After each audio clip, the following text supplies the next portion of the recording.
Well, Felicia, no one wants to sit next to you. I guess I will. No. Do we need any more chairs? Do we fill all the chairs? Okay. All right. Well, welcome. Oh my gosh. 5, 8, 10, 14 with one more on the way. That's great. So my name is Michael Riley. Hi. Now the two ladies in the back, they know me already, so I guess they don't have to listen. The little podcasting notice that I put on Facebook had 4 bullet points on it, and 3 of them had to do with hosting. The 4th one had to do with self-promotion. I can tell you we don't have time to get into self-promotion today. The thing about podcasts, we're also not going to do much with tech, but we're going to use a little bit of tech here today in the work that we're doing so that you can get a feel for what it's like to actually sit in front of a microphone and go, It's more fun if you actually have a little bit of the live environment to do it. But before we get started with the class, I would like to go around the room and ask you a little. Oh, here's Gary. I'm here. You can start now. Yeah. Welcome back. You're going to need a chair, one here next to Felicia, or I can't. he just can't sit still. So let me pull this chair over for myself. I like to start classes by having everybody introduce yourselves. And let me just kind of go around the room here briefly. Let's start in the back with Betsy. Tell us who you are and what you hope to get out of the class today. My name is Betsy Russo, and I came because you just never know when you're going to do something. So I want to learn about this. That's right. You never know when a podcast could just suddenly jump out at you and you have to talk. Hey, somebody may say, if you really like what you have to say, come on my podcast. I'm hoping for that. That's right. Nobody said you have that. That's right. You're going to find that most of the things that we're going to talk about today have nothing to do with tech. They have nothing to do with editing. Have nothing to do with a whole lot of stuff. We're not going to get into marketing too much, but we're going to definitely focus on the fact that you are the marketing for what you're doing. And the most important thing about podcasting is learning how to be a good guest. Because if you know how to do that, then you know how to be a good host as well. So we're going to be covering that. And the stuff that's sitting behind me right here will make more sense as we go along. So, LaJoyce. I'm LaJoyce, and Vance is my grandson. We've been noodling around with the idea of doing our own podcast. We have a very beginner website that we would like to do some stuff with, and this would be very helpful to know. And just so everyone knows, this microphone is actually Naz's. He has a setup in his home right now that he's getting rolling with. Naz, would you like to say what you're here for? Sure, yeah. I'm Naz. I'm her grandson, and I'm here for all the reasons that she mentioned. I like that. Wait a second. Second verse, same as the first? Yeah, All right. I do, yeah. I have a little mini podcast setup going on right now, and I'm just looking for this class that you're so graciously hosting today to get a little bit of a kickstart to kind of see what the next steps are. So that everyone knows, look at how many people are here, how much energy was generated. Last Tuesday, we were over at Naz's house, just, having a little bit of fellowship, a little company. And we were talking about, maybe we should do something with, kind of putting together some sort of a podcasting. I've been teaching this stuff since the early 90s, not podcasting, but broadcasting, which basically is podcasting. It's not that different. And Naz showed me his room, and we ought to probably get something going. And the next day I talked to Barbara, and next thing you know, the thing goes up, and we got a room full. This is a very highly, high demand topic for people who come here.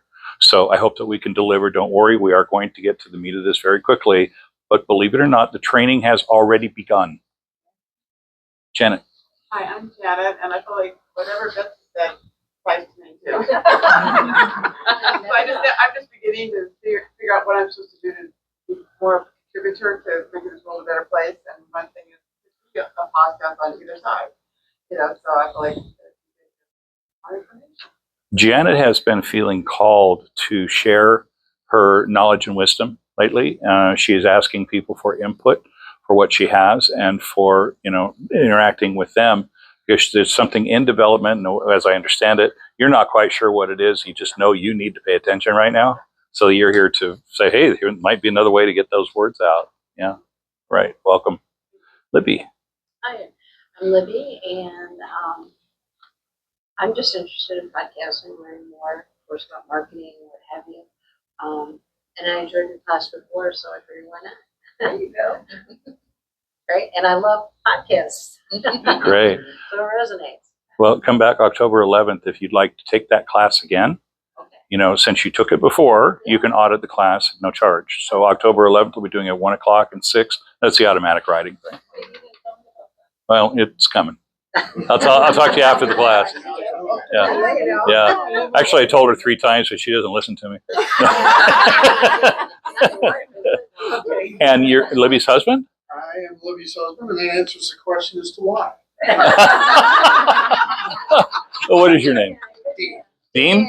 Dan. Yeah. Well, it's like concentration in here. Okay, this is good. And Dan, why are you here today?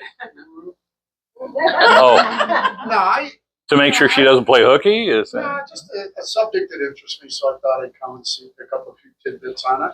Don't know if I'll ever do it or not, but just knowing a little bit more about it, as she stated, comes into play in the whole marketing scheme of things anyway. So Great. It's just another, tool in the tool belt. Right. Okay. And Sheila. Hi, my name's Sheila. I'm not sure what I want to do with podcasting except for I think I have a name being grappled because I feel like I grapple with it, whether it's what I believe or my adoptee stuff or I think that having more voices about interesting things sounds cool. I know I like to listen to it. Like I like Next Level Soul. That guy a lot. I like him a lot. Like, Yeah. I can do that. And when I joke, so in 2000, we bought smalloffice.com and we made up podcasting. And I ran a radio thing that we put a loop for like 6 hours of different shows about small business. I call up and talk with people about SBA loans and that kind of crap, and then other financial. And we put it in a loop on real audio back when Mark Cuban made all his money. We didn't monetize it well, then we bought a magazine.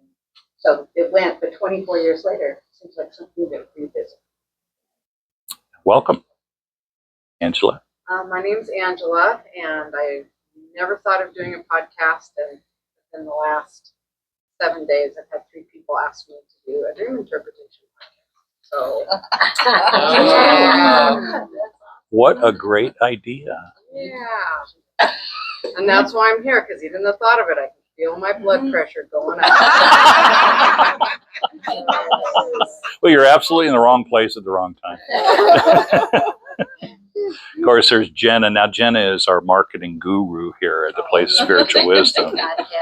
Yes. Yeah, hi everyone, I'm Jenna. And I do have a podcast that I'm re-upping. I took like a 6-month hiatus. I've been going through a lot of healing, journeying, and so I was just getting ready to launch it last week, and I decided to wait until after the class. But just embracing that teacher role, and I say embracing because it's more like push. But I'm excited. Right. There are 2 ladies in this room who I do not know. And I am Tanya. hi, Tanya. She told me about it, my best friend. And I was like, that's interesting because we have talked about doing podcasts for a while, life experience and all the many, many crazy synchronicities and funny stories.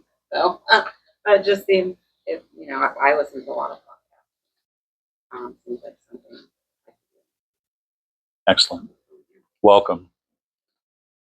I'm Angelina. Oh, Angelina. Yeah.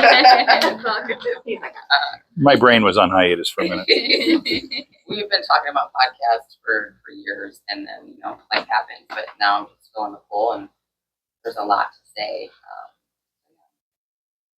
Ready? Dan. My wife has been called to be a archangel. What's she called again? Activation. Activationist. Yeah, Yes. pardon me. Anyway, so when she first came to me with that, I told her I would support her, and now that I'm no longer working, I'm retired, and I do everything I can to support her. So something she wants to do, I'm going to learn to do it, and we'll make the best of it. Something about Dan that you might want to know. He does Santa Claus work during the Christmas season. And you talk about a commitment. This man is growing that beard for real, starting in 115-degree heat, wearing it every day, getting ready for that commitment he's made in December. So pretty cool. Welcome, Dan. Thank you. And you said that Sarah will be here Yes, she'll be soon. here shortly. Okay. Well, Gail. My name is Gail, and I'm an aspiring writer and a teacher, and I've been creating content for more than 2 years in a variety of different subjects related to happiness. I'm obsessed with why some people are happy and why some people are not. And my first book is almost finished being written. And no matter whether you self-publish or whether you go with a publisher anymore, they want you having your podcast, having your social media, and contributing to that promotion. So yeah, it's time. My youngest just left for the military, and I've got an empty nest and plenty of time. It's time. So Welcome. thank you, Michael. Welcome. Gail also has wonderful sessions on Thursdays at 10:30 in the morning. She has a book club where the group reviews some very interesting books, but it's more about the subjects that the books inspire. And so the conversations end up being very educational and a lot of fun. And then at 12:30, she has an astrology group that I went to the one last week just to see what it was like. And I felt like I did when I was a sophomore in high school in chemistry going, I don't understand a thing they're talking about. But they sure did. Well, and that's because we kept it up on a weekly basis. Yeah. We knew absolutely nothing when we got started. But there's a lot of support there. Yes, there There's is. a And lot it's of a support. great group. They're really Yeah. nice people in the group, and a lot of good information came through. I didn't understand how it got there, but it was fun to watch. Well, and you got a 3-month forecast. I did. Yeah. I did. Felicia, you look wonderful today. I love your outfit. Thank you. Hi. Well, tell us about yourself. Okay, I wanted you to say it. Okay. before I go. Okay, that's fine. Well, I'm Felicia Akman, and I will call myself a woman of wisdom because before I even founded my center 2 years ago with the help of Madeline, I had this place before. People have been calling me, reaching out on what they see in me to bring out to the universe, but I wasn't probably ready that time. So now I'm called. Whatever called me, I don't know. Maybe I'm called by myself to do what I need to do. I call myself, I want to let it out because I've been letting in a whole lot of things. So this very podcast will be for my center, the Center for Universal Wisdom and Self-Development that I just founded 2 years ago.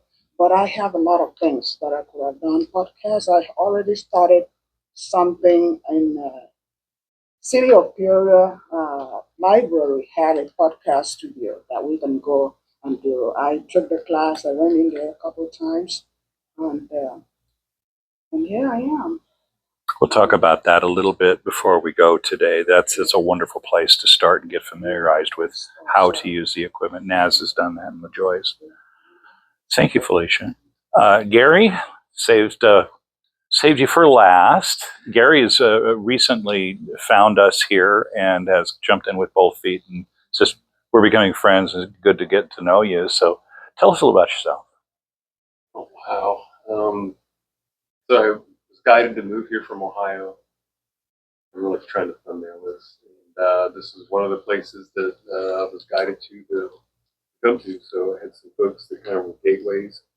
So I do healing work, I do chronic healing, the touchless form of working on chakras and physical issues, mental, emotional issues.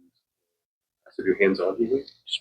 Oh, usually I'm speaking too loud. I do hands-on healing and also do touch healing or self-guided healing. I do we set the intention going through a touch method. So I'm here, and I think there's other things coming in for me. So I was curious about the class, and I followed the breadcrumbs. So Welcome. That's how I got here. Welcome. Yeah, we try to keep the floors clean, but Ladies, you know. if you need any facelift, this is the man. Yeah, right? Well, all right. Well, thank you, everyone. Most of you know me already. I'm Michael. My background is in broadcasting. I started out as a faking it back in the 70s, actually, when I was still a teenager. When I was in the Air Force, and I had a friend in the Air Force, and we would communicate by sending cassette tapes through the mail to each other. Um, fake radio DJs. So we were allowed to do whatever we wanted to do, and we got in all kinds of trouble. It was fun. A few years later, I actually became an Armed Forces broadcaster. So I was in the Air Force 11 years. I wouldn't have stayed that long if they hadn't offered me the career field. And at the end of my time, they cut my career field in half because they were automating and said, well, we don't need you, but we do need people to go out and build roads now. And I said, hope you find some. Thanks for the education. And I left the Air Force. I went on to 2 major markets in radio. And then back in the early part of the century, the first couple of years, I had 2 internet radio shows, both called Paradise Cafe. One of them was interviewing book authors for a network called the Book Crazy Radio Network. And back then, you had to be sitting at your computer because there was no way to get that sound anywhere else unless you recorded it and played it. So the internet radio was very similar to what we're talking about today and how podcasting is set up. But it was the early form of the medium, which she was talking about earlier. It started forming in the late 90s. But if you think about it, the World Wide Web only started in 1994 for public access. So a lot, Al Gore, yeah. So a lot has happened in a short period of time. But now with podcasting, we can go into anywhere, because everything is streamed now, or everything is available by Bluetooth. We can just get. Oh, I was sitting on that chair. That's good.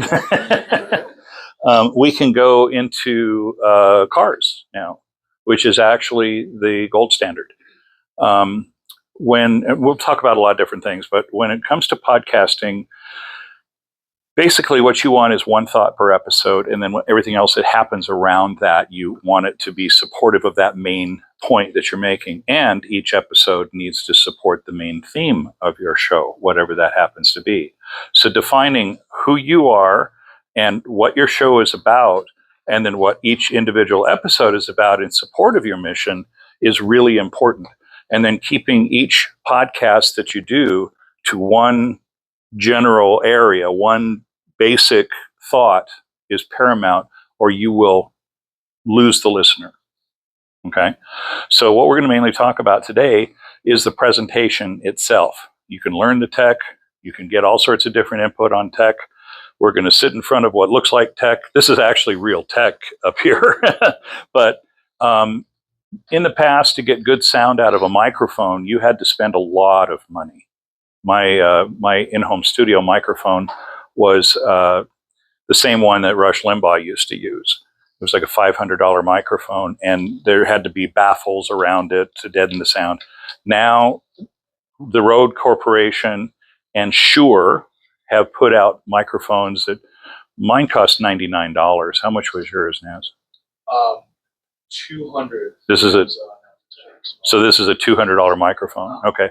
Well, what's different about these is the way that the pickup works on these, the way that it hears your voice, it kind of suppresses noise in the background. And this is really important so that when you're using one of these things, you put it in proximity to where you're projecting. And you want to have, hi, everybody, this is Sarah.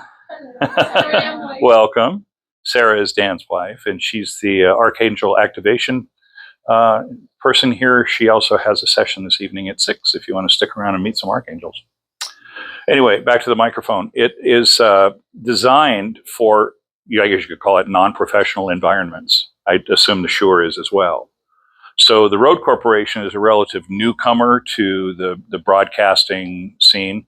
Most of their equipment is designed for podcasting, and it's really, some of it's expensive, but you can get a professional sounding setup that you bolt to a desk and get next to a wall somewhere, put a carpet or a drape up next to it.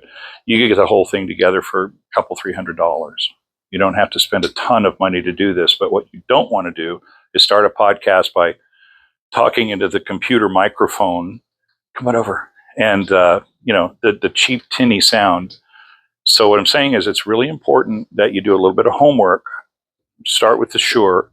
And what you want to do is just simply get a simple interface, usually a board being a device that takes the input from the microphone, calibrates it, and then sends the USB signal to the computer. Those are the three things you want: the mic, the interface, and a computer. Okay, that's all you need for this. You can put together a lot more. You can spend hundreds of dollars on the interface. I did, because I love to play with toys. And so I have a really nice interface. It's the next generation up from what is at the Peoria library, is it? Yes. Right, Felicia? Yeah. Peoria? Peoria library. What street is that on? There's on Monroe. There's one in Sunrise. Okay, I but saw- you saw the one with the podcast setup? I thought that's what. The podcast setup is on the second floor of The main. the main library. Yeah. You go through a training class, but the equipment is similar to this. It's similar microphones. The Rode equipment, RODE equipment that they use is what they have there. They have the first generation interface board. Mine is the second gen. It's called a Rode Podcaster Pro. I have a Pro too. They run about $600 or $700. I got mine on one of those Black Friday deals. But you don't have to spend that. I think you have a more basic interface. It's what, a couple $100? Mm-hmm. Yes. Just Scarlet. Focusrite, Scarlet. Yeah. So I said we weren't going to talk about tech. What I meant was we're not going to talk about using tech. We're talking about the basics, that what you need for tech in order to do a podcast. Okay. That's about as far as we're going to go. But before I go into what we're really here to do, are there any questions so far about any of the things we just talked about? So you cannot do podcasts using your cell phone, just Yes, you can. We're going to talk about that too. But I'm talking about in an interview situation. If you're going to have two people that, like you can sit down and interview somebody, it's good to have this. This is also good if you're going to do your own work, because with a cell phone, the smartphone, just on a basic app, and in fact, I can't even pull mine up right now. It's a recording app. It's free. It works beautifully. And then you can use a program called Adobe Audition. No, I'm sorry. Don't use Adobe. Just escaped my mind. The free one, Audacity. It's an open source editing program that has most of the functions of the pro programs like Adobe Audition. You can download it, put it on your computer, and there are tutorials for that. YouTube is your friend. Okay. But if you're just going to use your cell phone, which you can, that is ideal if you're doing audio only and it's just you doing it. Now, if you're going to do an in-person interview with someone, you really have to know how to handle that phone, because when you move your fingers on it, you don't hear anything. But what the phone hears and what it picks up is, okay. So whatever you're recording into, you don't want your hand on it. Okay. You want it to be free of your invading touch. So you can use a cell phone. A friend of mine has a very nice podcast, and that's exactly what she does. But she went and got herself like one of those little tripod things and sticks her phone on it so that it doesn't have any of that extraneous noise. So that's it for tech. What really matters in these things is connecting with your audience. Now, I'm going to hand out some things. We have 16 people in the room. I have 15 copies. So I guess Dan and Sarah can share one. That's okay. I really thought I'd only have 8 or 10 people today. This is great. So where we're going with all of this is the stuff we're going to cover next has to do with either being a host or being interviewed by a host. But everything we're going to talk about, almost everything, will apply to if you just do this yourself. if you're just doing a solo, a soliloquy podcast, to keep these things in mind as you're going through doing them will help you to streamline it and focus it. Somebody, Sheila mentioned Alex Fieri. With Next Level Soul, Alex has the number 46 podcast in the United States, not of spiritual podcasts, of all podcasts. His average podcast is listened to by 400 or 500,000 people. Can you imagine monetizing 1% of that at $10? And he puts out 2 or 3 of them a week. He just built himself that studio. He now has a nice studio doing in person. Alex Fieri and Next Level Soul. Yeah, Next Level Soul. It's a spiritual podcast. He interviews. My favorite interview of all is Daryl Anka, Bashar, channeler for Bashar. Yeah, and Sheila's got a bed and breakfast up in Sedona, and she lives down the street from where he does his personal appearances up there. So anyway, Next Level Soul. I run it. A doctor owns. You run it. Okay. I just run it. I wish it was mine. Yeah. Okay.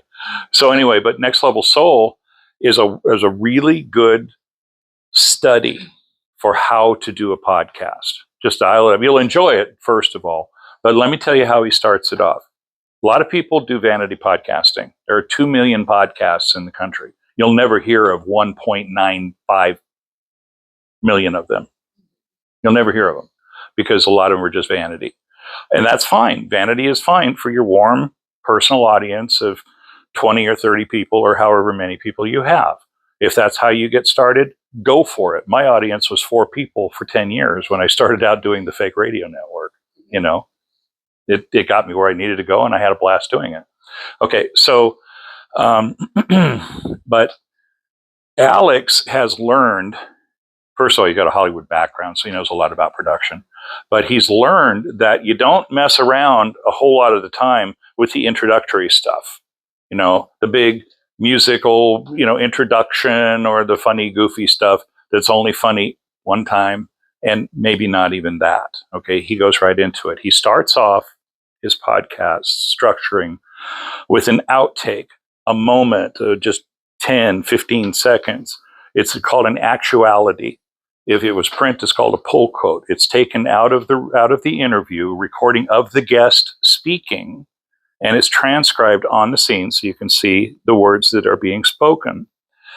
And the guest is making a point that is basically summarizing what the podcast is about and why you want to hear it. Okay, it's the little marketing thing right at the very start. I mean, from zero, it comes up, and immediately you're hearing that person speaking. And then as soon as they're done talking, the music sting comes up and the disclaimer comes up, and it says this podcast is whatever it is for whatever legal reasons we have to tell you this stuff because we have a lawyer. And then you're done. And then the logo for Next Level Soul. And then it goes to Alex. And he sits there and he doesn't say, "Hi, I'm Alex Fieri. Welcome to Next Level Soul. I want to give a shout out to all my friends." He doesn't do any of that.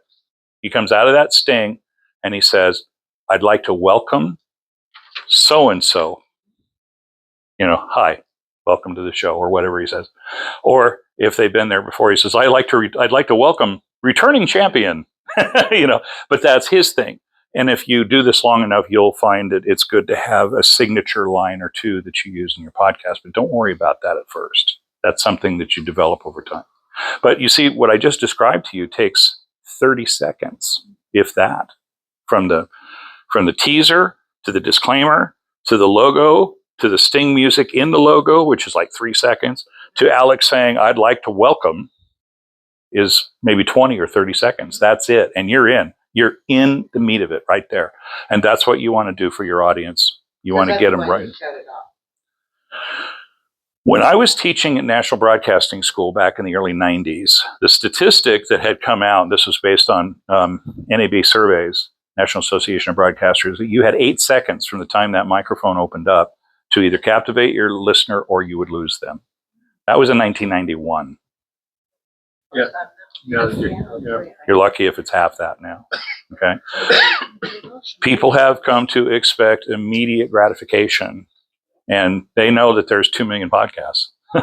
Okay, so if you have a warm market going in, like Jen's got a wonderful size warm market, then the listener is probably going to hang in there longer at first. But even then, if the delivery isn't there, you're going to lose them within 30 to 60 seconds. They want to know, are you taking me where I wanted to go when I came here? So it's really important that you always know where you want to go. Okay. I just covered a lot of ground. I just want you to notice that when we did the introductions, 15 of the 16 of us here, and I did Sarah's for her. Did you notice anything when you were talking? And to focus and to think about, what am I going to say about myself? Okay. And some of us said it quickly, and some had more to say, and it's all good, but did you notice that you had to put yourself kind of into that frame of mind in order to deliver that? You weren't just casually talking. You realized, I'm talking to a group of people. Get this, in a podcast or a radio broadcast, you're only talking to one person. Keep that in mind. It's not, hey, all you out there in podcast land. It's one person. It's a personal medium. The person that is listening to you personally. So the show needs to stay personable, but not overly personal. And I think this is a time for me to share one of my pet peeves. On live streams, I see this so often, and it just makes me bang my head on the desk.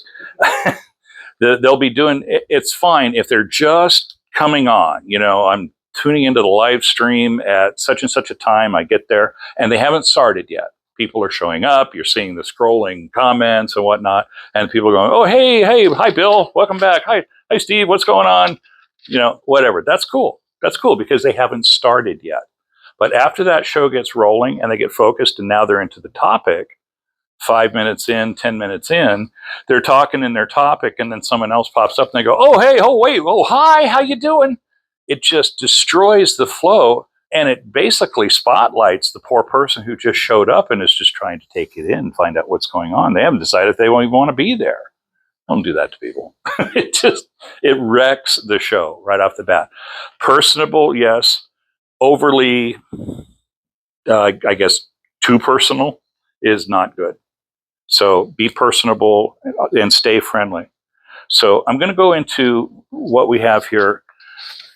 These will be on handouts that I'll give you later, but right now I'd like to kind of hang on to them. Do we have any questions so far? Any comments about what I've covered so far? No? Have I stunned you into oblivion already? Okay. So we're going to start about with the basics of a good interview. Most of what you're going to do in podcasting is either interviewing yourself if you're doing a solo, so you're presenting an interview. The questions are implied. Say, so how did I get to here? Well, I came to here because you can do that. It'd be funny, but okay. Here's the most, in fact, let me ask, what do you think is the most important attribute of being a podcast host? Most important attribute? Making your guests comfortable. Okay. Passionate about what you're talking Make guests comfortable. Be passionate about what you're talking about. Don't talk about yourself. Okay. Don't talk about yourself. More like making sure what I've presented has value. Making sure that you're bringing value. Okay. Anybody else? Curiosity. Curiosity. We're going to get into everything that you've all said so far is covered in this. Yes, curiosity is key to the consistency, to going through with it. But the one thing that I think, and what most of the industry that I've worked in thinks is the most important thing for attribute for a host, is to be a good listener. We aren't good listeners anymore. We kind of suck at it. Now, podcasts need to be conversational, especially if you're doing, an interview style podcast. You need to have a conversation going, and conversations are such that sometimes we step on each other, and there's nothing wrong with that. But I think the biggest complaint that Alex gets is that he doesn't let his guests talk enough. He cuts them off too soon. And sometimes it's like he's not listening to what they're saying. He's not that guilty of it, but when he does it, it really stands out. And he had one guy on there recently. I was getting into what he was talking about, and Alex decided to stop him to tell a personal story. And I'm like, shut up! If you're truly listening, you will know what question to ask next and how to both follow and guide the flow of the interview. If you're truly listening, offering your guest your full attention sets you apart, and your listeners will appreciate it. One of the most frequent complaints about podcast radio is they don't let the guest speak enough. So it's annoying to the listener, as I just demonstrated. Shut up. So basically, the rule of thumb is listen more than you talk when you're doing hosting. I would strive for a 70-30 balance. It's hard to get there, but don't go too far. If you're like only talking 5% of the time, the audience is gone. It's empowering when we feel heard and understood. We know that in everything that we do and all the different practices here. Feeling heard, feeling understood is the key to a lot of things right here. So your guest will shine more when they feel that way, and your audience will wish that you were interviewing them. You're like, oh, hey, this guy, this gal, they care, they get it. Okay, so be a good listener. And then treat your guest as if she or he is the most important person on earth. During that interview, they are. Does anybody have something to say about that? Yeah, I do. Yes, ma'am.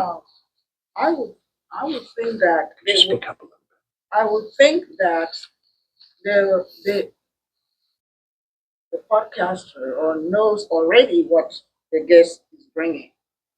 Instead of cutting the person out, I think they will have pre-interview before, just knowing this is what he's going to be saying in that podcast. Don't they do that? There is the research that's done in advance. You must research your person and enough of the topic to be conversational about it. But you never know where a conversation is going to head. We're kind of going to jump around a little bit, but I'm glad you brought it up, Felicia. When you set out to interview somebody, you have to, if they've got a book, get their book, read the reviews of the book, whatever you can do to get familiar with who they are and what they've done, what they're about. And write down the obvious questions. But again, remember, you're talking about wanting to focus the message onto one main thing during your podcast. So if they've written a book, then the main topic of their book it's either going to be the main topic of their book or the main work that they do. You know, let's say Gail writes her book, okay, and her book is about what would your book be about? Being happy, happiness. This book is about the lunar nodes and clearing your karma Okay. so that you can live your dharma, which is your happiness. Okay. So that would be the thrust of her book. But perhaps Gail herself has got something in her background that is really stellar, that bringing that out would not only help her sell her book, but also get her known in the audience or in the world. So as the podcaster, as the host, you'd work with her and say, well, you know, we'll talk about your book, but what about these things about yourself? I think, what do you think about just let's settle on that. Let's talk about you more, because the audience doesn't personally communicate with or connect with a book. They connect with a person. So you got to be a person, and you always got to promote your guest as a person. Sheila? What Alex does that I like is that he has this format of questions that the first right out the gate is, well, before you got in the woo-woo land, like what happened before you had that NDE or you became that, and he focuses on that. I think he has got a great format. There she goes again. She took my automatic writing class and was ahead of me half the damn time. No, it's okay, because what you're talking about is important. What she's talking about is you have to guide the guest. Now, some teachers in this business will say you got to control the interview. As you can see, I'm a big, strong voice, been around the block a couple times guy, in charge of it. But the last thing you want to do is come across as like you're controlling the interview. Okay. You want to guide the interview, but also at times follow the guest where they're going. So I'm going to just jump ahead a little bit here and talk about those side topics, those side things that come up. As a host, as the interviewer, you need to be listening for what is it that the audience might want to know about what they just said. or what they're talking about that isn't on my list of questions here yet when it's time to jump off of the script and go with the flow. So, but the other thing is, what does the audience want? Getting into it and then getting them back onto the main road again. So what you never want to do is just turn it over and let them filibuster and run down a rabbit hole, because if you do that, then they'll find another tunnel and another tunnel, and then it'll be like you'll be wondering, where did we go? What's going on? So you do have to continue to guide the process, but you really do want to be aware. They might have surprised you with Felicia's talking about being prepared for the interview, but you get into the actual interview and all of a sudden you find out, wait a minute, this didn't come up in the research. And this is even better than anything we talked about before, you know? So be ready to roll with it. These are split-second decisions that we make. Comes with practice. Don't worry. When you're doing a monologue, you know, you're doing your own podcast, just talking, you might actually find yourself in a similar situation. You're going along, you've worked for days to put this perfect thing together, and you're recording it, and all of a sudden you get inspired and you start channeling. It just starts flowing, you know, let it flow. Because if you don't like it later on, you can go back and edit it out if you want to. Just, you know, just let it roll. Let it go. Don't be afraid of what's going on. That's the other thing. Unless you're live streaming, you can edit anything. You're God when it comes to this, whatever is going to go out there. So be willing to go with the flow. And if you do suddenly discover that you're a channel and didn't know it, hey, all the better. Hey, you got a recording of it. Maybe they'll channel a book and you'll get rich. Okay. So anyway, back to treating them as being the most important. Just show them in their best light. When I said the training had already started when we began, the question was designed to get you to talk a little bit about yourself. Now, what I didn't do, and this is something we'll probably step aside and do here in just a few minutes because I'm watching that clock. I've got about an hour. Is sit down and we will do next step questions so you can see what a logical flow would be. And then, has anyone here, besides Sheila, hosted internet radio or podcast in the past? Been on the radio? Listen to a radio. Okay. So anyway, we'll play with this a little bit here. Another thing here is to be fully present. Fully present. Really focused on what's going on. Don't let yourself get distracted. Put your phone down. Leave it be. Be here now. Stay focused and present through the entire interview, start to finish. If the interview is boring you, it is not the guest's fault. Now, I'm going to hand this as a handout, and it says, if the interview is boring you, it isn't the guest's fault. And in parentheses below that, I said, read the previous sentence aloud to yourself twice when you review this. You need to learn that. If you're not interested in the interview, it wasn't the guest who dropped the ball. Okay. I have ended interviews before when I expected them to go, because the guest turned out to be a dud. Okay. I've actually left a couple interviews on the cutting room floor where I never aired them. Okay. That may happen. That's okay. But if you've done your work, and what I'm trying to say here, if the interview is boring you, it's like you wouldn't be in the interview if you'd done your homework to make sure that wasn't going to happen in the first place. So the boring part will probably never happen. But the bad interview part, yeah, that could happen. I was interviewing a book author one time. She got all hostile on me. You know, she just suddenly decided that I was Satan. So, okay. Who do you think you are? I'm just the host. I'm just asking questions. Well, this isn't what I expected. What did you expect? I expected you'd be helping me sell my book. I said, well, look, if I air that, it ain't going to help you. We never aired that one. Okay, on the thing, there's that little swervy thing that you say, the road sign, be ready to swerve, which kind of what we're talking about here. Sometimes an interview is going to take an unexpected turn.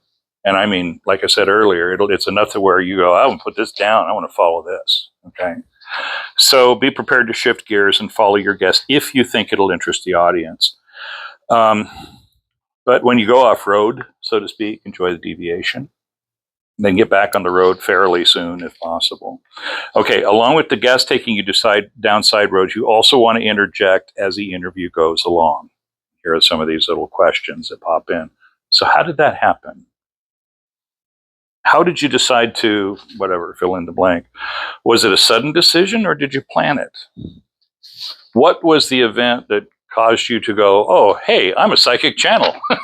Okay, what happened to turn your life into this direction that you've gone down? That's a great question because it opens them up and they can talk about their passion, how they got there, and why they still want to go the way they're going, which is what the interview is all about anyway. Okay. I haven't been doing a lot of this today because my face hurts. Smile. It brightens your voice. Even if you never get on a camera, smile when you're talking into these things. It changes your presentation. In fact, let's do something right now. You've been sitting for so long, you're probably bored half out of your minds already. Okay, so I want you to do something. Put down whatever's in your lap. Put things down on the floor. Free your hands just for a moment. Please put both your feet on the floor.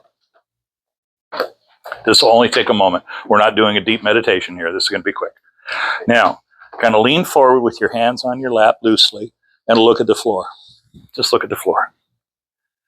Now, just sit there like this. Now, be excited. Go on, be excited. Be excited. Be thrilled. Be excited. It's not working, is it? Something's just not working here, right? Okay, now everybody stand up. Everybody stand up. Stand up.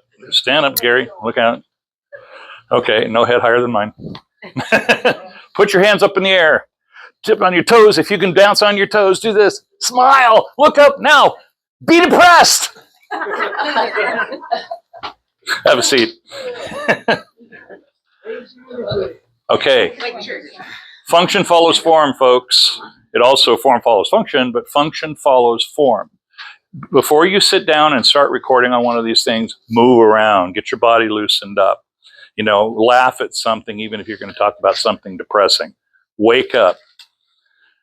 And whatever you do, don't bring any negative mood with you into the recording session or any sort of podcasting, broadcasting session. If you need to take a day off, go take a day off, you know, but don't let it. When I was in the Air Force, I had a young lady who she reported to me. I was her supervisor. Whatever I just said, I was her supervisor. And she, every day, she'd come into work and she brought her whole family in the door with her. You know what I'm saying? She was Eeyore with an entourage. And I felt like you need to leave them on the street before you come down the little side road to get to the station. Leave them out there. And this was back in 1986, 87 when I was working with her. And she actually learned how to do it. It made her a better broadcaster. Now, she never made it a career. She wasn't really good, but I think it had more for healing her heart and giving her another option to, you know, and she realized that she had more power than she thought. Leave them out there. And even if your dog just died and you have to go on, don't let the audience know it. I know it's tough. It's a skill set. Okay. But this isn't where you go for your therapy. And by the way, people will remember. If you bring them down, they'll remember. They might not come back. So this is also about keeping your show alive. Okay. So we're talking about planning and asking follow-up questions. So the thing is, some great follow-up questions are like, in what way? You know, somebody says something, in what way? How so? Can you say more about that? Let them talk. Give them leads like that. If you ask them a close-ended question with a yes or no, I'm going to switch gears now. Put yourself in the mindset of the guest. If the podcast host asks you a yes or no question, unless it's just a real simple throwaway answer, you don't need to linger on it, where you just go, yeah, no, or yeah, whatever, or maybe. In conversation, if it's a yes or no question that would benefit by another sentence or two, go ahead and do that. Help out the host when you're doing that. And as the host, try to avoid close-ended questions like that, if you can. There are some things you just need facts for, and that's okay. It'll come with your flow. Always be willing to dig deeper. And here's the big one. Be curious. always be curious. Always. Don't settle for rote answers. Curiosity is one of the best qualities of an interviewer.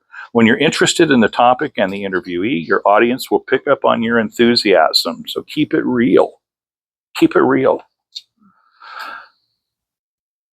I put this on here. This is for your reference later too.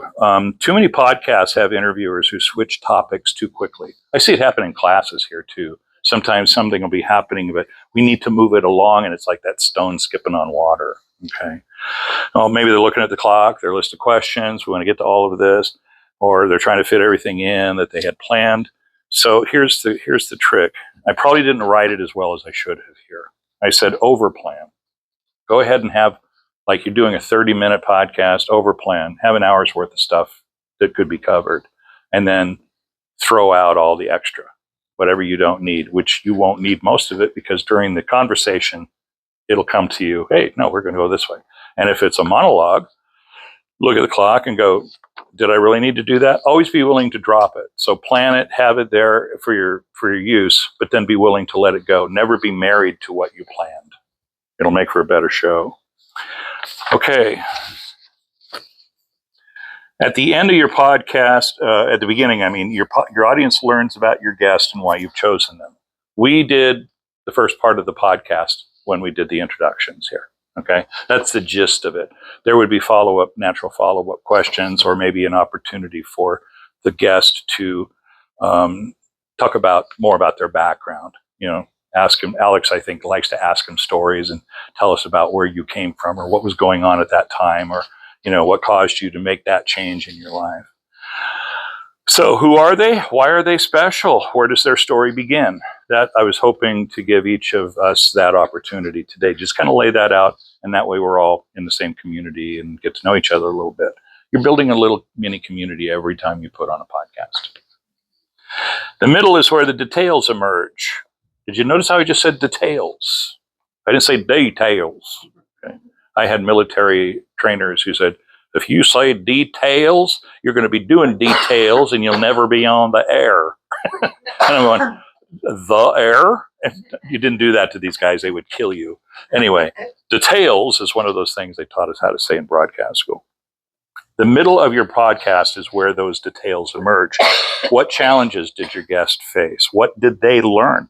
Where did their experiences take them? And what surprises did they come across along the way? What would that listener want to know? Logically, you can feel it. What are they, be curious. The end of the podcast is mostly focused on what the guest has learned and how they changed in their journey. Ask what they'd like to share with the audience. Alex always wraps up with, is there anything else you want to say? When I made my living as a writer for many years, industrial interviews. I interviewed about 150 corporate decision makers every year. Talk about boring. But at the interview, I always asked one question. Is there anything I forgot to ask you? And it might sound ridiculous, but let's say that you've just gone through as the guest. You've gone through an interview, and there were things that you felt just didn't get asked about, something that you wanted to say. And here comes the host going, okay, well, thanks for being with us here today. Goodbye, have a nice life. You're going, but I didn't really get my message out. So you can ask them, is there anything you'd like to add? Anything you'd like to say? And that's their chance to come out and say, yes, this is something I feel is really, they won't say the words, but they will tell you what really matters. The energy will go up, the focus will come in, and you might even ask another follow-up or two before you let them off the hook. So here's the other thing. If you're going to have a guest, reward them for being your guest. Ask them, is there anything else you'd like to tell us about? How can the audience find out more about you? What you're implying, or you could say right out, are books, websites, their own podcasts, appearances in other places. Give them a chance to say something about that. You're giving them a chance to promote on your podcast. They'll remember you for that. And then when their podcast is going live, you let them know this is when it's going to be posted. And let's say that person's got 3,000 or 5,000 followers. they're going to be promoting your podcast because they're going to be on it for their own people. So you've got a built-in warm market of, could be a few, could be a lot, but it's a built-in warm market. It's much higher conversion rate on that kind of a message with your marketing, and you can't buy that kind of marketing. That's the best kind to have. So definitely help them by letting them promote themselves a little. They don't need much, especially if they've written a book. Where can we find your book? Well, everybody knows the answer to that question, but do you notice that they're always asked that question anyway? So who else is getting promoted during that? Amazon. Okay. So anyway, wrap it up with a thank you and an interest in seeing where the universe will take them in the future. And remember to thank your audience for listening. I'm going to go over this next little bit here quickly, and then we'll do a little bit of role play. We still have about 45 minutes. Yes, ma'am. Fairly in the business, they name their audience, like my peeps, my this, my that. That's something that people should do with podcasts. Hey, all my little monsters out there, No. Well, it's okay if you have that kind of relationship with your peeps, go for it. Okay. But my thing about podcasting is it's a one-on-one medium. I keep tapping this microphone. September, who's watching from Sacramento right now, is probably having to put cotton in her ears from all the thumping. I apologize. Anyway, I've known September for 50 years. She knows I'm an idiot sometimes. So it's not a good idea. It's a good idea to refer to all your implied interactions with your audience be one-on-one, like you're talking to only one person. Now, if you really are an icon and your people have identified themselves with some name like Swifties, yeah. But she's got 750 million followers, so she can do whatever she wants. If you get that big, let us know how it worked. Because then now you've got a community that has a name for itself, and so you're just relating to them by their own name. That's cool. But for what we're talking about, no. Okay, here's some notes for interviewees.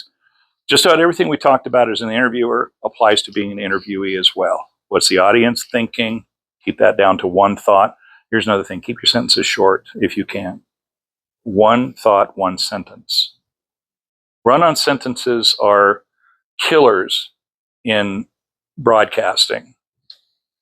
You want the logical train of thought to say noun, verb, subject, predicate, do this, do that, do this, don't do that, whatever. But it needs to be a logical, simple flow as you're going along. If you're saying, well, it's really good if you do that. Well, let me think. One time, where was I? We were doing this thing, and was that when I had the purple car or the blue one? Yeah. Oh, you know what? The blue cars are really great when we're talking about this. In other words, you're got these rabbit holes all over the place. One thought, one sentence. Okay. Or one thought, 10 sentences, but keep them focused. Okay.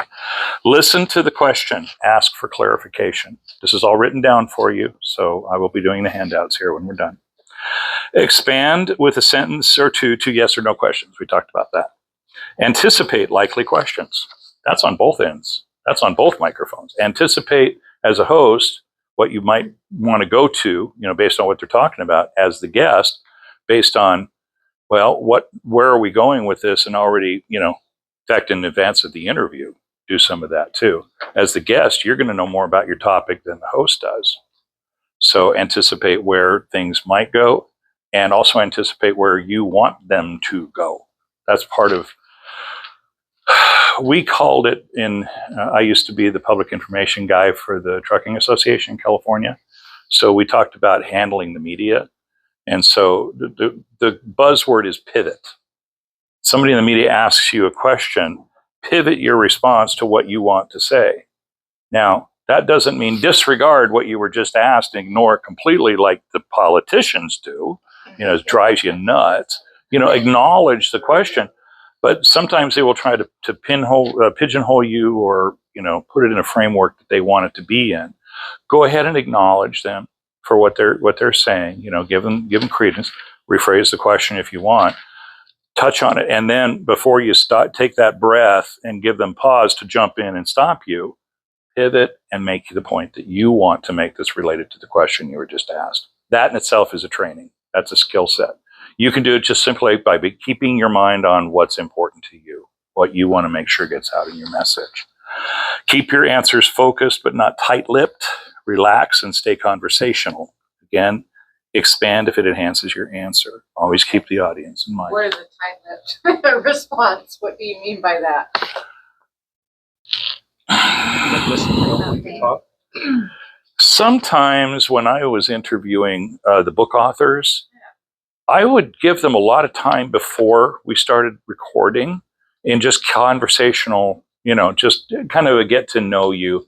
So put them at ease, let them know that I'm not, the paparazzi trying to trip them up in something. And letting them know that I'm going to treat them like a person, like a human being. But sometimes I ran across a book author who felt that a question was going to keep you from buying their book. If I answer that question, you won't need to buy my book. So I'm just going to go, buy my book, or this, that, some little quick thing. And they were tight-lipped about it. And it's like, what are you hiding here? If you expand on this, you're more likely to sell the books. But they were like protecting it, like they were holding it in, like their words were gold that they had dug out of a deep well somewhere, So be conversational, be open. Don't keep things in too much. Relax. Isn't that you want to be seen as an expert? Part of what you're doing this for, self-promotion, but you don't want to give away all of the things that you do. So it's a dance, like with a book writer. I don't want to tell you everything that's in the book. How do you, as getting interviewed, do that? That's a big question. Okay, and I don't have big time to answer it. But does anybody here? I mean, I could, but Felicia, do you have an idea? No, I'm thinking this way. Maybe it's not the person that writes the book, because a lot of people, they write the book for them. They have no clue what is in the book. So call to promote book, and they ask you something you could have elaborate to make people really dodging. And I think it's not what is in the book. Yeah. So you could also talk about the general idea of what the question is referencing. It doesn't have to be about the book itself. It could be your expertise and your experience. Besides, that's what they're tuning in to hear anyway. They don't want you to read their book to them, right? So, but yes, there is a way. It's not just to entice them either. Give them the full meal. Give them a full meal. Let them strive to help them to feel that their time invested in listening to your show was worth it. They got something out of it. There are 3 ladies here who come in and do this phenomenal job about once a month. Angela, Jenna, and Angelina come in, part of a group of 5 medium lights come in, and they just do this wonderful job of doing readings. They don't take questions. They just, look at you and go, oh, and they start talking, And they each have their own practices. They each have their own, responsibilities, bills to pay and whatnot. But they come in just this wonderful giving mode, asking nothing but a love donation for coming in here. If you love them, donate it. If you don't love them, don't donate, but everybody loves them, so they do well.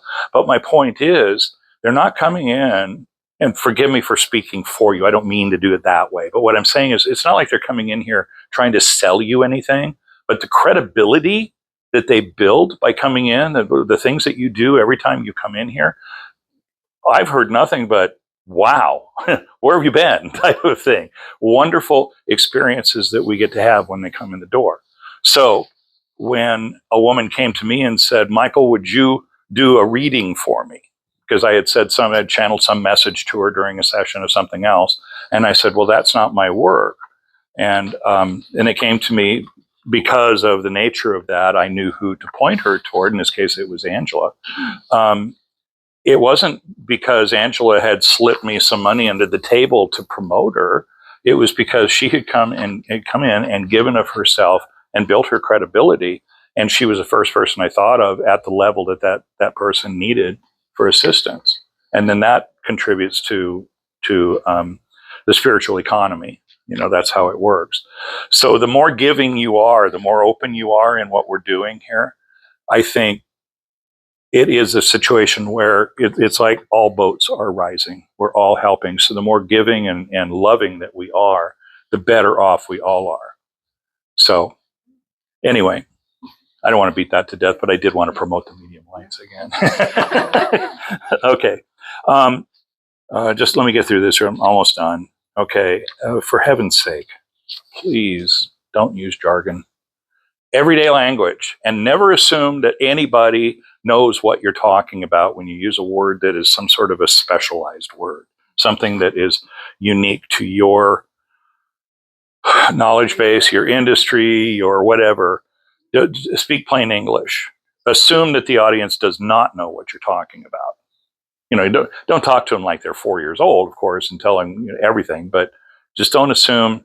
And here's one of the things when you're doing hosting as a subject expert. Let's say that you have a podcast and you're a subject expert in what your podcast is about, and you have a guest who is an expert as well, but they have a completely different point of view. Be very careful. We're going to get into this in just a second. To let them talk. You might have been doing something for a long time, but let them talk. Okay. The rules of a subject expert reporter, a reporter versus a subject expert as an interviewer are similar, but they're not the same. So let me just get through this because we really need to do some role playing. The first bullet I have on here is if you're a subject expert and you're interviewing someone for your podcast, be careful to never supervise them. No matter how much of an expert you are, no matter how much you know about the topic, don't supervise them. Even if you've known and practiced something for 30 years, just let them talk. Listen. Stay focused on them with the same enthusiasm that we described earlier. Just let them be unique. Do ask for ask your clarifying questions, or ask the interviewee to clarify something that wasn't easily understood. But if at all possible, don't do it for them. Does that make sense?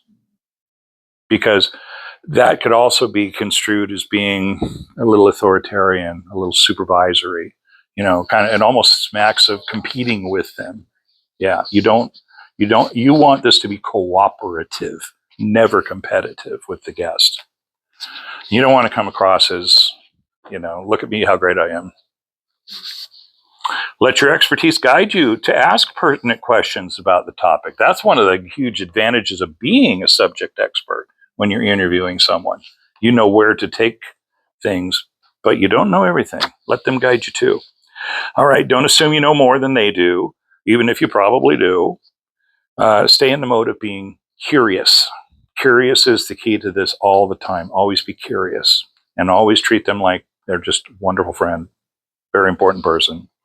Because of your expertise, you will be more comfortable in the discussion than a non-expert reporter. This is good, but it can also trip you up if you forget that your primary role is to make sure that the audience knows what's going on.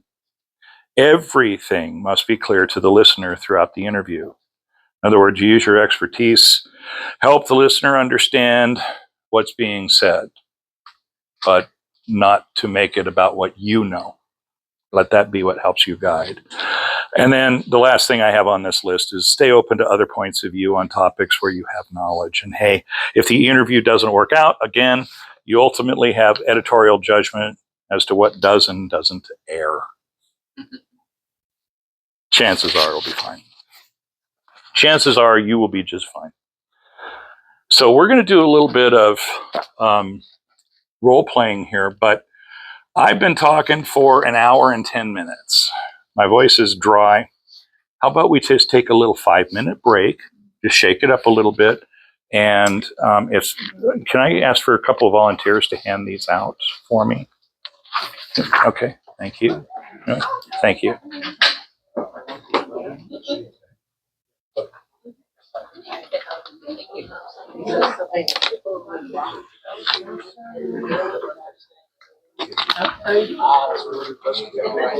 Very, very good. Why are you? I didn't read. Excuse me, Libby. That's how I did. He knows about it. Oh, it's over here. Yeah.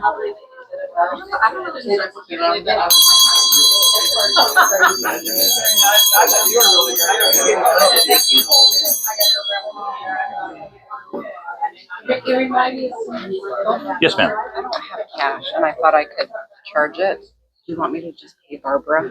I can take care of the charge after class, if that's okay. Perfect. Yeah, she showed me how to do it. Okay. Yeah. If everybody could please take your seats so we can finish up, because now comes the torture part of the class. Janet will be the first victim. No, I'm kidding. I'm kidding. I only wanted half. Come on back. Somebody did not get a copy.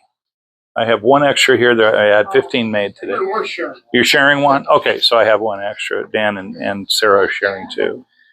So I apologize for the artwork on these. It looks a whole lot better on the computer than it did in the printout. My printer sucks. Okay, so what we're going to do now, has anyone here ever conducted an interview for a job? I'm not talking about as an interviewee. Right now we're talking about interviewing. Have you ever, you have interviewed before? Yes, Yeah. you have. Okay. Dan, you too? Oh, yeah. I worked for a company. I used to fly around staff dealerships. Okay.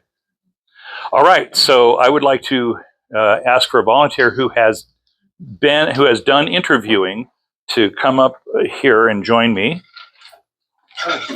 No, I have some. as they fight it out. The reason why I'm not going to be on the podcast is because my Parkinson's. I have to. Come on up, Gail. We'll let husband and wife work that out. Okay. So if I could get your attention up here, everybody, I would like to welcome Gail up to the torture chamber. That's the name of my podcast today. No, I'm kidding. Thank you for having me. Yes, welcome. Well, thank you for being had. The first thing I'm going to show you is how to position a microphone. Okay, this is really important. The first time I taught this was in 1981, 43 years ago. So get comfortable where you're going to sit. Okay, you're going to be right there. You want to have the microphone not pointed right at her because it feels like it's going to blow your nose off. But that's not the only reason. There's something called a plosive or a popping P's when you're talking, okay? You want to avoid plosives. That's one of the biggest enemies of speaking into a microphone. So to do that, you angle the microphone, and when you're talking, look at me, just look like you're going to be talking to me. And I'm going to put this microphone here like this so that when you do pop a P, it's going to just go right past that windscreen there. See what we're talking about? I have windscreens for this one too. Yes, ma'am. Oh, I'm so sorry. What if you have like something that's covering that mic? Well, that's good too. Yeah, That's right. No, you can have, that's called a windscreen, and then there's also the other screen that you can have like on. It's like the round thing with a screen on it. Both of those things. That's like to keep you away from it, but you still don't want to be speaking straight into it with your lips. You still want to angle it for the same reason, because those popping P's can get through some of that stuff. Okay. So let's go ahead and practice a little bit of what we were talking about before. The show has already begun, went through the 30-second thing. The profound thing that Gail's going to say in 20 minutes has already been said. She's already forgotten what it was, and so have I, and I don't care. So let's start over again. I'll just say I'd like to welcome Gail to the show. How you doing, Gail? I am doing great. Thank you for having me. So what brings you here today? What caused you to join this class? You have an extensive background of speaking and putting material together. Why are you here today? The minute you think that there's nothing left to learn is the minute that you are going to fail at an opportunity. That's what I've been doing wrong. I knew I came to this class for some reason today. Oh yeah, I was teaching it. But what are you referring to when you say that? And talk about that a little bit. Well, the minute you think you know everything, the universe is going to show you that you don't. Okay. And how does that relate to why you're here today? Because the more I know, the better in sync I can get with my universal life purpose. Okay. So what set you on this path of, you just did a really good job of explaining succinctly what it is that you came here to do. But what is it that motivates you just in general to even look at things this way, to want to go forward? I am very concerned with, concerned maybe is not the right word. I'm obsessed with happiness. Why some people have it and why others don't. Wow. And I explore a variety of different sources of information. I study personalities, I study astrology, I study ancient knowledge Yes. and spiritual wisdom, as well as credible research from the scientific community. And So what excites me is when they merge. that's actually that's quite a diverse buffet of interests in the spiritual metaphysical community. So how do they merge? Give me an example of how that, you said that excites you when you see them merge. Give me an example. For example, when I was in graduate school studying psychology, happiness was my main topic of interest. And I studied all kinds of things in relation to that, as with scientific experiments and studies and research. I studied a lot of food, so you'll see mindful eating on my podcast. I studied happiness in general, and what came across in a lot of the research was that love, forgiveness, and gratitude, and the willingness to participate in that state of consciousness is what promotes happiness. You can't be angry at somebody and happy at the same time. Kind of like you can't be jumping up and down on your toes and be depressed. That's right. Kind of, exactly. like that. See, now what I just said there, the way I did that is that's under the heading of know your audience. I know this audience would get that inside joke, but I know that because of the 15, 16 people in the room would get it, I can safely do what I call inside baseball. Okay. Everybody here gets the joke. If there's one more person in this room who had walked in after we had done that little exercise, I wouldn't have just done that, because that would have excluded them from the inside joke. And I can't stop the podcast to turn to them and say, oh, by the way, we did this thing earlier, so you get the joke. You just let it go. You never want to even have one person separated from the flow of what you're doing, excluded. Because right now, we are all here together as a group. Okay? We're here as a group. A person who walks in and I do something like that and exclude them, now that person is here with a group.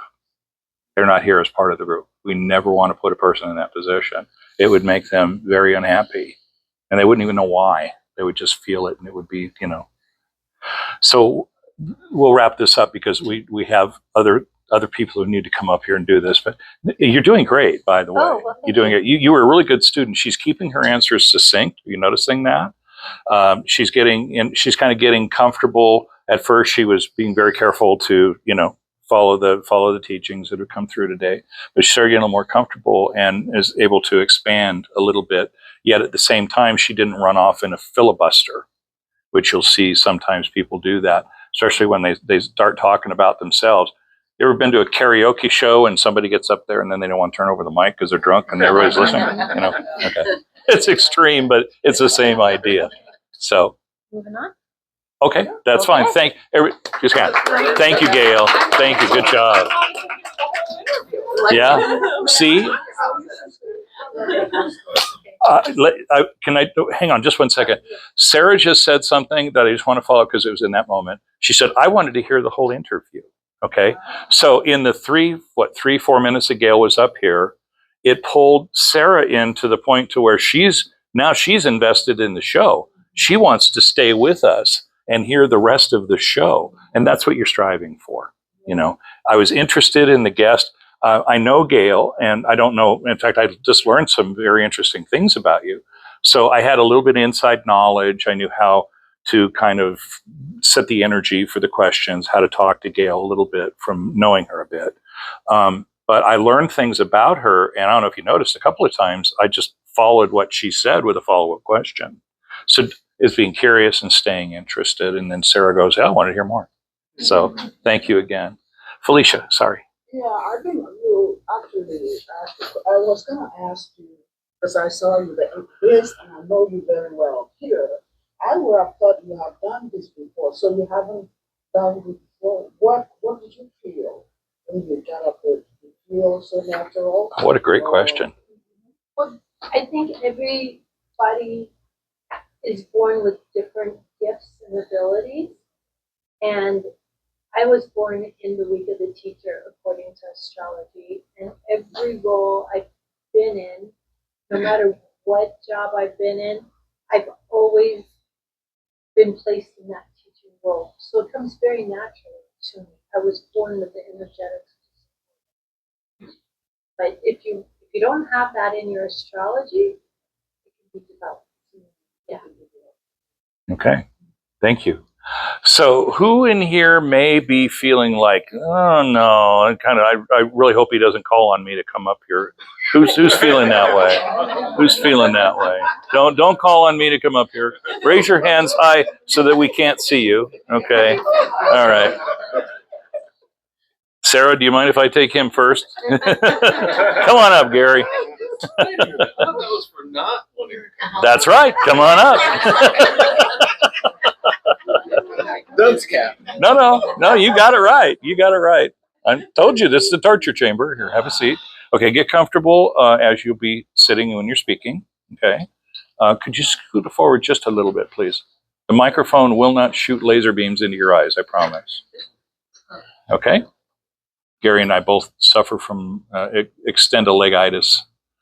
Okay. I'm suffering from a little bit more right now. So I'd like to welcome to the show Gary, what's your last name? Smith. Gary Smith. Everybody else got to say Gary Smith. Welcome. Thank you. Great to be here. And how are you today? Feeling a little bit off today, to be quite honest, but I'm good. Well, you came to the right place. Yeah. Well, I will do everything that I can to make you as uncomfortable as possible. I know. Including putting you on the spot. Oh, really? Yes. Gary is a pranic healer. Pranic healing. Well, tell us about that. What is that? Pranic healing is just the touchless method of working with chakras, freeing up their natural ability to heal the body, and also have specific protocols for physical issues, all systems of the body. And I also do, which is done remotely for the most part. You can do it remotely. Some people like to be in person or do Zoom. And I also do a self-guided touch healing method. You set the intention, or the client sets the intention for their own healing, physically, mentally, emotionally. And then I also do hands-on healing. And pranic healing also addresses emotional and mental issues as well. Really? Yeah. Can you give an example of emotional mental issues? So, like depression, trauma, anxiety, stress, addiction. Because people, like with addiction issues, they develop entities and thought forms that get inside their aura and they get inside the chakra. So we're trained to actually break up those entities and thought forms and remove them and energize. So I'm familiar with a lot of different books that have been written over the decades. The thought forms, Ledbetter and Besant, 120 years ago or so, or early 20th century stuff going forward. But I've never, in my travels anyway, run across a single source that covers everything that you just described. Is there a book or a series of books that are connected that does that? Correct. Yeah. Pranic healing, they offer different level of classes. So there's like level 1, level 2 is where we get into the physical issues and all the systems of the body. Like I said, there are specific protocols that were created by Master Choa Koksui, who created pranic healing. And then there's what we call the psychotherapy class. That's the mental and emotional issues. And you also can learn crystals, how to use crystals. It amplifies your healing ability by 100. They're able to utilize crystals. By 100? That's what they say. Wow. So when you are working with someone, how is what you do is similar to or different from other forms of healing? You talked it's hands-on, non-hands-on healing. How is what you do different? Yeah, pranic healing's different from my understanding, and like I said, to kind of follow up on protocols. So specific protocols have been created for specific conditions. So we're going to use colors. We're going to clean with certain colors, depending on the body part or the chakra involved and where it is on the body. And then we're also going to use colors to work if it's a physical issue, work on that body part, the associated body parts. So different colors have different purposes. Yes. And then so we clean and then we energize. And there's going to be different colors for the most part, not necessarily. Sounds very scientific. Master Choa was an engineer and then was called into the healing world. Okay. So the way that he structured the healing was based on his way that he would maybe approach an engineering problem? You know what? To a certain degree, I think so, because he had a clairvoyant would watch what he was doing. So when he was developing the protocols, then he would say, okay, I'm using this color on the liver and on the front and back solar plexus chakra. You know, what's the effect? Just having a healing effect. So that's how it was all broken down. So yeah, so I think to me that is scientific. What did you think so far? Who wants to hear more? Okay. Absolutely, yeah. How of the ratio of my speaking to listening, would you say that it was 50-50? 60-40? 70-30? More like 80-20? 75-25, 80-20? Okay. And yet Gary came up reluctant to, because this was part of the reason I called him. Gary and I, we rib each other a lot, and I'm glad that you're here now. You're a big bright spot in the Senate. Thank you. But this was to demonstrate how even a reluctant guest or a timid or nervous guest can work with them to help them feel comfortable. And Gary knows me, so he's already got a certain comfort level with me. But if he didn't, what I would have done in advance, Felicia, would have been to spend more time with him in a pre-interview environment, either on the phone or in person, getting to know him and relaxing with him, maybe for an hour, hour and a half, just talking, so that he knows where I'm coming from, so that when the interview starts, he's already kind of conditioned to knowing that I'm going to treat him well and it's not going to be a gotcha type thing. So it's the prep, helping the guest to be ready. So in this case, I didn't prep him for the interview, but we have known each other for a few weeks and he was already comfortable with me. I also saw the reports. Yes. Yes. Did everybody hear what she just said? The rapport between host and guest makes or breaks the show. It really does. In fact, it works in the opposite direction, but not in podcasting. In news, you see it all the time. The adversarial situation where, the reporter is attacking the politician or whatever the adversarial situation is. It drives up ratings. It tenses everybody up.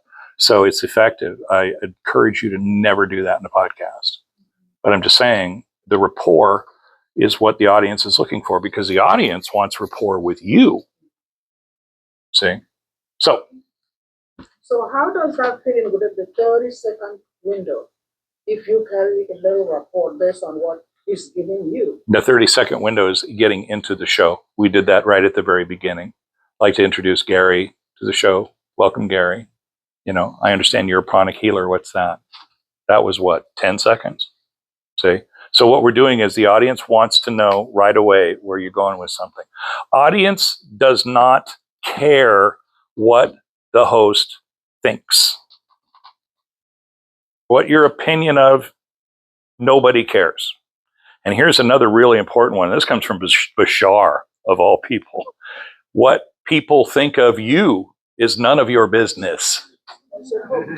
None of your business. So, and the other thing is, the only people who are going to show up and hear your podcast or whatever are there because they're supposed to be there. The ones who aren't supposed to be there aren't going to be there. So if you have someone show up and they're adversarial or they're cranky or whatever they are, they're supposed to be there. Don't worry about it. Don't worry about what they think about you. Just do what you're there to do, and the right things will happen. That's from Bashar. In fact, if I brought my Mega Boom speaker, which Jenna has one too, I've got a link that I keep like on speed dial with that message, because it's a great message. Yeah. Okay. Any questions so far? We still have a little bit of time. I just want to point out you had 2 points during your questioning to me where you took that turn. Which turn? Off the path, I think, like the basic stuff, like, oh, well, how does that work? Or yes. is it scientific? Yes. Yes, you Yes. took that turn too. So And that's what I was referring to as a split second decision on my part.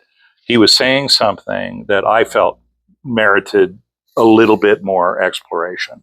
So, plus I'm curious. I want to know what the heck he's talking about. I only know basically a little bit about you, Gary. So when you're talking about stuff like this, I'm asking you questions partly because, sorry, September, I did it again. Because I'm curious. I want to know. So because as the host, I'm curious, the audience is more curious. I'm bringing you in because you're following my lead during that time. Okay, so we still have, what time is it? I can't even read. 5:35. We probably, are you starting right at 6? Yeah, it does. start at Okay, 6, so we but- have maybe 15 minutes to give you time to reset the room and whatnot. Okay, all right. So what I'd like to do is get out of this chair. Okay. I'd like to get out of this chair and ask for a volunteer. By the way, did you notice I wrote a couple things down? Okay. I wasn't doing a Jon Stewart Comedy Central thing. I was writing down single or two words based upon something that the interviewee had said that I felt was a key focal point, let's say, to come back to.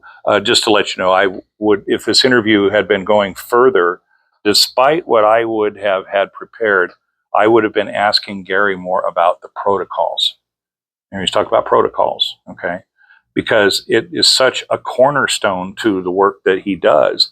And it's also something that is adhered to in the medical community. Doctors, nurses, all of them, they have protocols. And now he's talking about something that has protocols. That to me is huge. I would want to know more about that. So as you're going along, sometimes if your guest says something that makes you go, I wonder if I want to know more, just give yourself a quick note. And if the conversation comes back around to it, great. And if not, fine. But you're basically telling yourself, this had juice, this had energy. So, okay. So I would like now to ask for a volunteer to come and sit in the host position. Now, this is something that does have a skill set to it, but don't worry about it. I will help you from that chair. Okay? Who would like to be the host for a moment? Can I volunteer now? Can you volunteer Naz? Yes, absolutely. Come on up.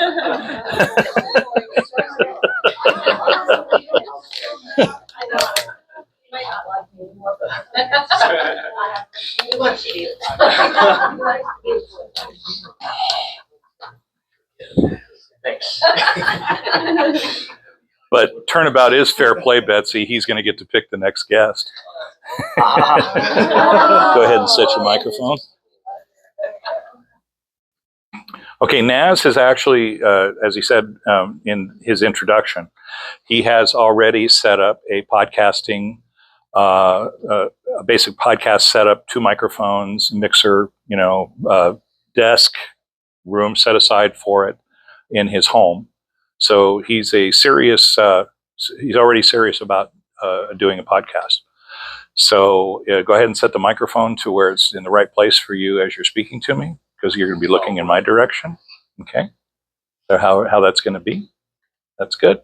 In fact, push it this way just a little bit more. And then turn it a little bit more to the side, like about like that. You want to be talking past it. Okay. All right. Rolling. Okay, rolling. Great. Well, today I'm joined by Michael. Welcome to the torture chamber. I'm actually substituting for our original host, Michael, who's out today. So, Michael, welcome to the show. I will be playing the part of me, myself, and I. Right. Yes. Now, Michael, I know you have an extensive background in podcasting and hosting on radio. I'd like to ask you a little bit more about that, and a bit more about your background, how you got into it. How I got into radio in the first place? Yes. Oh, that goes back to 1979 when I was in the Air Force. I had a friend. We were on opposite ends of the continental United States. We'd met in training in Illinois. And he sent me a tape one day instead of a letter, because that's back then you used stamps and actually wrote things down and mailed them. And he sent me a cassette tape, and it was done like a fake radio station and cutting jokes, a lot of inside baseball stuff. And I was just so thrilled by that. And Monty Python routines, and Steve Martin was on there, funny stuff. And I went, oh, I got to compete with this. So I made my own tape and my own humor, which actually was me talking entirely too much. And no one will ever get to hear that crap. Those tapes have turned to dust, and that's good. A few years later, I had the opportunity to go into real broadcasting. Those tapes flew back and forth across the country, sometimes I was on the other side of the world.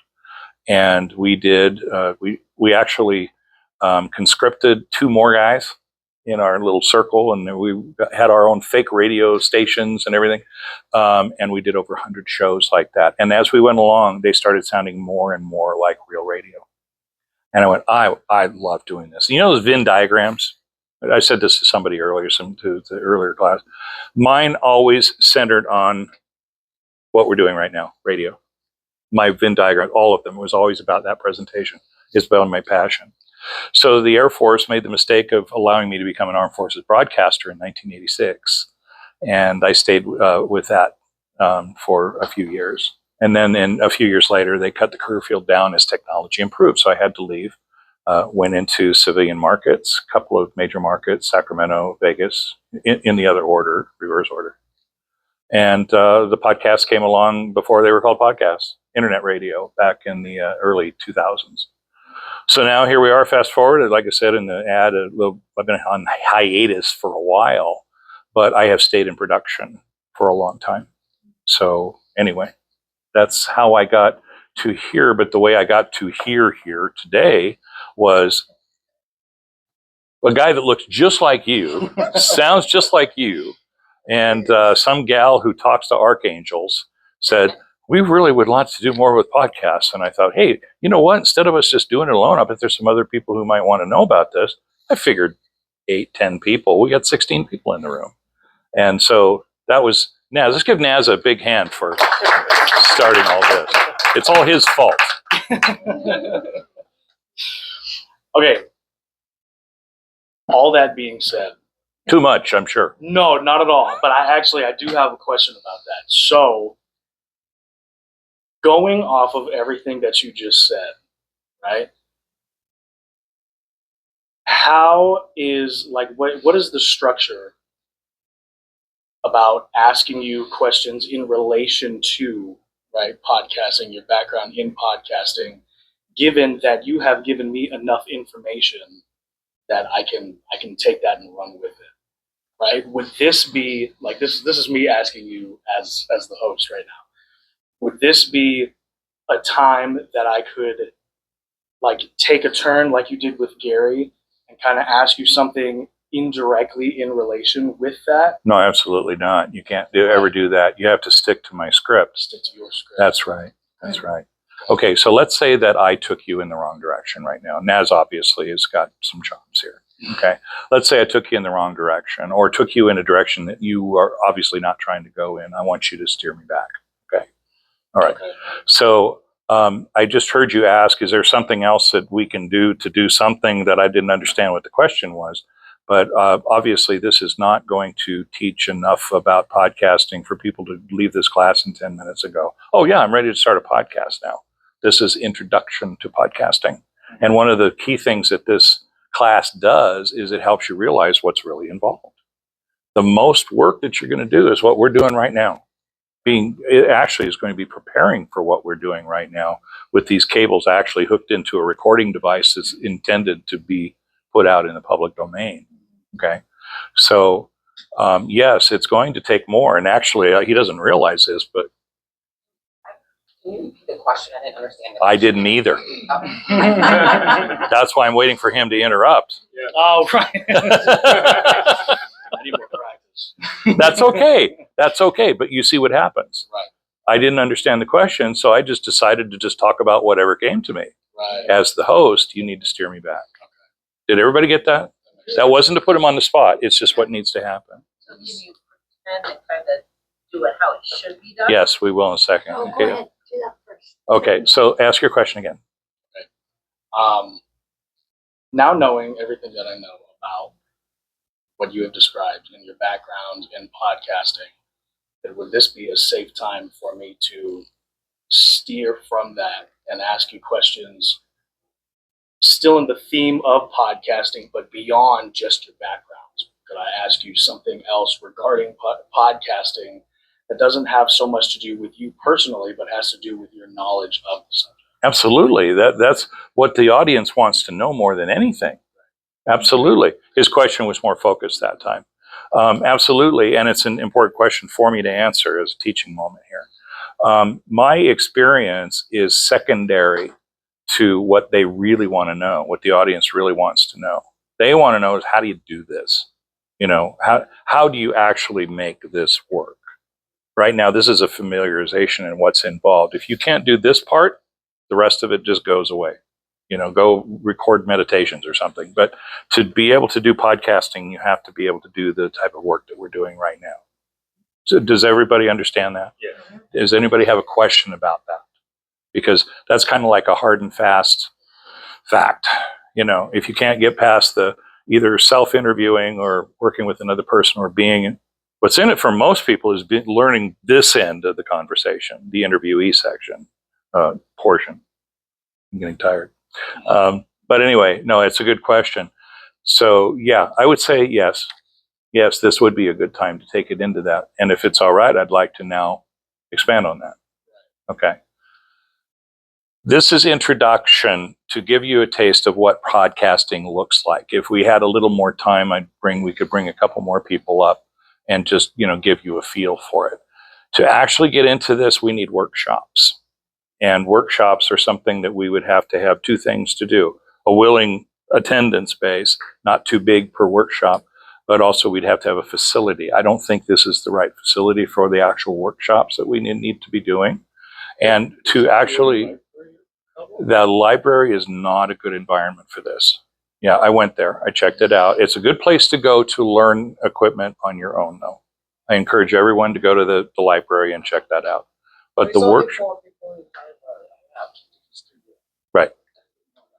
But to actually practice this, the workshops that we would need to do, we probably could do some of them here, but we would also need another facility if we're going to actually do some real recording, because we have the whole place to ourselves today, but this is a rare circumstance. Normally, we don't have this here.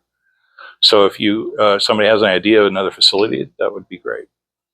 I think there are times of the week where we would have the whole place to ourselves. It's a matter of getting the right time slot. We would need to have nobody walking in and out of the room while we're doing it. It needs to be treated like a radio studio. Yeah. Because we're going to start getting into things, and then people are going to be practicing. And when you're practicing, you have to focus on those moves that you're making. And if there's distractions coming in or you can't really focus, then you can't get to teaching, can't get to training. So we have to have a place to train. Now, if we could do it here and know, like basically when we're doing this, this room is off limits, that'd be fine. But I don't think that's how it's set up here. I don't know. But well, I was just thinking like Sunday afternoons.